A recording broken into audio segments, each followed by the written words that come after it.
I'm going to show you how to add a grid and topic on FlipGrid to assign to students. The FlipGrid ad is actually available on ClassLink.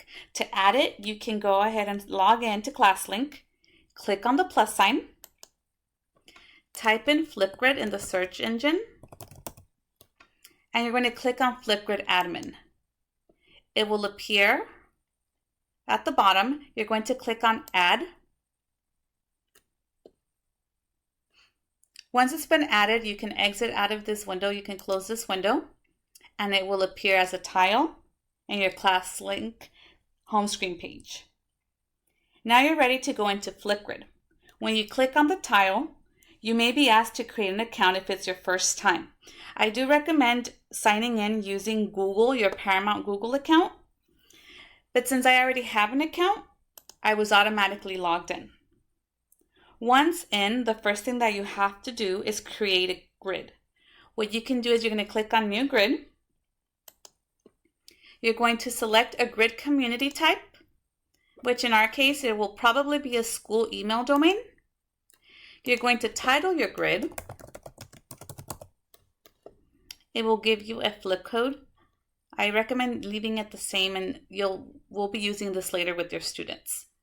Then you can personalize your grid by selecting an image, and there's a few things. You can upload your own image if you like. I'm going to go ahead and just select this one. Click on Next. And here it's asking for your school domain. So I'm going to put paramount.k12.ca.us.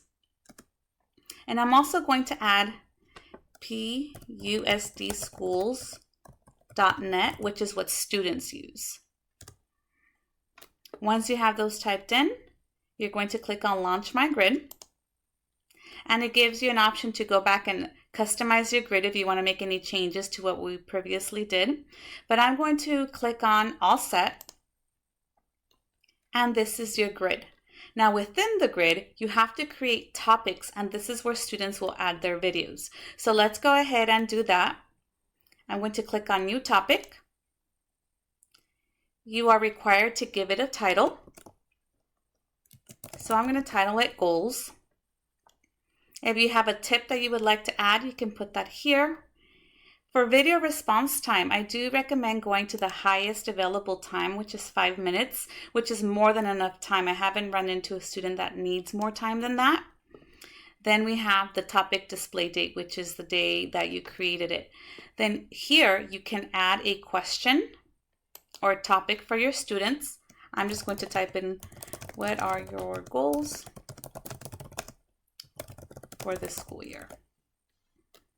And if you wanted to add a link, you can insert a link. If, for example, you were doing a science unit and you found a website that you would like for students to access, you can include that here.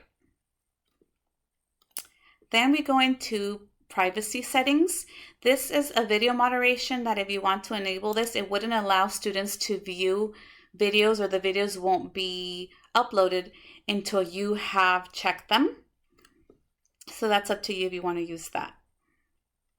It must be an active status in order for students to be able to view the topic. They do have a launch and freeze state if you want to set a time limit to when students can view this specific topic. So you can select that if you want to change it. Then you can add various resources. You can add a video. So instead of posing the question as I did up here where I typed it in, you can record a video of yourself asking the questions for students to view. It's a little bit more personal.